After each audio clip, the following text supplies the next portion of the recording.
नमस्कार दोस्तों, रीवा के इतिहास की यात्रा की चौथी कड़ी में आपका स्वागत है।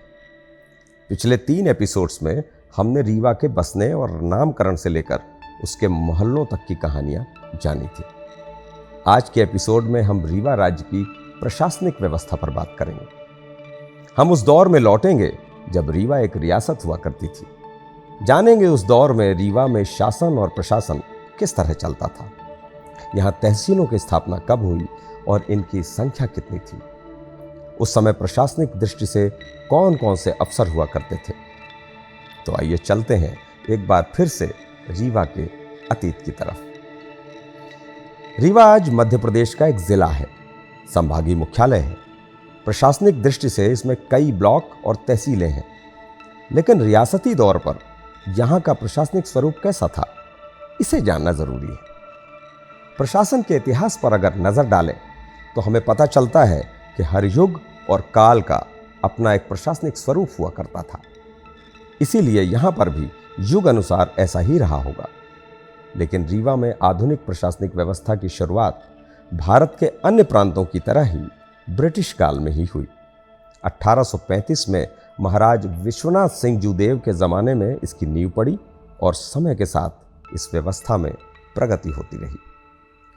रीवा मध्य भारत में ग्वालियर के बाद दूसरी सबसे बड़ी रियासत थी। इसका क्षेत्रफल लगभग 13,000 वर्ग किलोमीटर था। भौगोलिक दृष्टि से देखें तो कैमोर पर्वत पूरे राज्य को उत्तरी और दक्षिणी 2 हिस्सों में विभक्त करता था। आज के हिसाब से उत्तरी हिस्से में रीवा और सतना जिले हैं और दक्षिणी हिस्से में सीधी और शहडोल का क्षेत्र है। ब्रिटिश सरकार द्वारा रीवा में पहला सर्वे बंदोबस्त 1881 में करवाया गया था।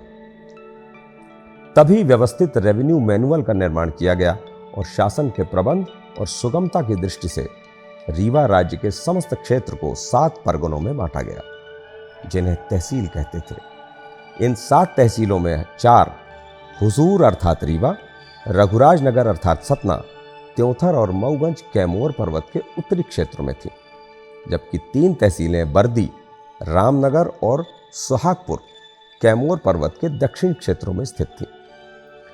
कालांतर में महाराज वेंकटरमण सिंह जूदेव के समय 1903 में दूसरा सर्वे बंदोबस्त कराया गया और शासन में सुगमता लाने के लिए राजस्व और दीवानी के न्याय मामलों में प्रजा की सुविधा के लिए मुख्यतः दक्षिणी क्षेत्रों में फिर से तहसीलों का पुनर्गठन किया गया। पहले जहां तहसीलों की संख्या 7 थी, वो बढ़कर अब 9 हो गई थी।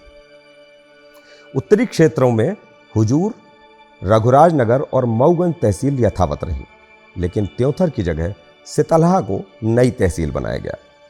जबकि दक्षिणी क्षेत्रों में पहले केवल 3 तहसीलें हुआ करती थीं। पहली थी बर्दी, जिसमें आज के सीधी और सिंगरौली जिले शामिल थे। दूसरी थी रामनगर, जिसमें मुख्यतः आज के शहडोल, सतना और सीधी जिले के कुछ हिस्से शामिल थे। जबकि दक्षिण में स्थित तीसरी तहसील थी सुहागपुर, जिसमें मुख्यतः आज के उमरिया, अनूपपुर के साथ ही शहडोल जिले का भी कुछ हिस्सा शामिल हुआ करता था। इसीलिए प्रशासनिक दृष्टि से इस दक्षिणी क्षेत्र में स्थित तहसीलों का पुनर्गठन दोबारा किया गया और 3 तहसीलों की जगह 5 तहसीलों का निर्माण किया गया। बर्दी तहसील को 2 हिस्सों में बांटकर 2 नई तहसीलें देवसर और गोपद बनास बनाई गईं। गोपद बनास तहसील का मुख्यालय सीधी को बनाया गया, जबकि रामनगर की जगह व्यवहारी को नई तहसील बनाया गया और सुहागपुर से अलग कर एक और तहसील बांधवगढ़ का निर्माण किया गया। बांधवगढ़ तहसील का मुख्यालय उमरिया को बनाया गया।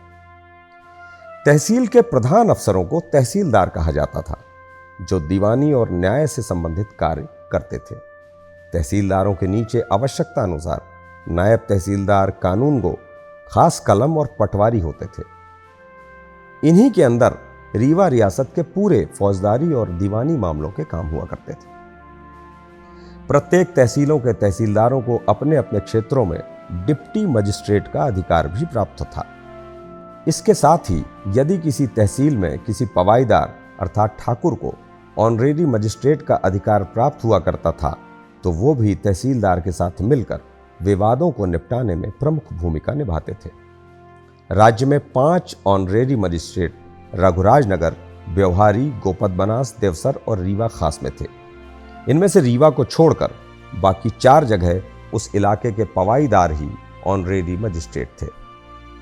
रघुराज नगर अर्थात सतना तहसील में रामपुर बघेलान, व्यवहारी तहसील में देवराज नगर, गोपत बनास तहसील अर्थात सीधी में रामपुर नैकिन और देवसर तहसील में मड़वास के ठाकुर साहब को ऑनरेरी मजिस्ट्रेट का दर्जा प्राप्त हुआ करता था। बहुत दिनों तक रीवा रियासत में केवल एक ही मजिस्ट्रेट हुआ करता था जो फौजदारी के मुकदमे देखता था। दीवानी से संबंधित मुकदमे जो अधिकारी देखता था उसे सिविल जज कहते थे। कालांतर में सिविल जज का पद समाप्त करके उसका अधिकार भी मजिस्ट्रेट को ही दे दिया गया और राज्य को 2 भागों अर्थात आज के हिसाब से जिलों में बांट दिया गया। उत्तरी जिला जिसका मुख्यालय रीवा था और दक्षिणी जिला जिसका मुख्यालय रामनगर था। डिप्टी मजिस्ट्रेट और ऑनरेरी मजिस्ट्रेट के द्वारा किए गए फैसलों की अपील इसी डिस्ट्रिक्ट मजिस्ट्रेट के यहां होती थी। एक पद जुडिशियल कमिश्नर का हुआ करता था जो अदालत सेशन का जज होता था और डिस्ट्रिक्ट मजिस्ट्रेट के भी सारे अधिकार इसे प्राप्त होते थे। दीवानी के मामले में इस अधिकारी के अधिकार अपरिमित होते थे। डिस्ट्रिक्ट मजिस्ट्रेट द्वारा किए गए दीवानी और फौजदारी के फैसले की अपील भी इसी अफसर के पास हुआ करती थी। लेकिन रियासत में शासन और प्रशासन की दृष्टि से जो संस्था सर्वोच्च हुआ करती थी वो थे स्वयं रीवा के महाराज, जिनके यहां दीवानी और फौजदारी मामलों की अंतिम सुनवाई और निर्णय हुआ करते थे। इसीलिए जो ये अदालत होती थी उसे हाई कोर्ट कहा जाता था। इसके प्रधान स्वयं रीवा नरेश हुआ करते थे, जिनको अपनी प्रजा पर शासन और न्याय संबंधी पूर्ण अधिकार प्राप्त हुआ करते थे, जबकि राज्य के प्रधानमंत्री अर्थात दीवान इन कार्यों में महाराज की मदद किया करते थे। अर्थात वो राज्य के प्रशासन के प्रमुख हुआ करते थे। खास कलम भी एक प्रमुख अधिकारी होता था जिसका कार्य संपूर्ण लेखा जोखा रखना होता था। इसी तरह तहसील में भी खास कलम और उनके मुहर्रिर हुआ करते थे जो लेखा जोखा का कार्य करते थे। रीवा रियासत प्रारंभ में मध्य भारत के बुंदेलखंड एजेंसी में आती थी, लेकिन 1871 में इस क्षेत्र के लिए एक नई एजेंसी बघेलखंड का निर्माण किया गया, जिसका मुख्यालय सतना हुआ करता था, जहां पर एक पॉलिटिकल एजेंट बैठा करता था जो केंद्रीय ब्रिटिश सरकार की तरफ से रियासतों से संबंधित होता था। आगे चलकर शासन प्रशासन में और भी सुधार होते गए। 20वीं सदी में हुए राजनीतिक आंदोलनों की वजह से देश भर में जन जागरूकता आई।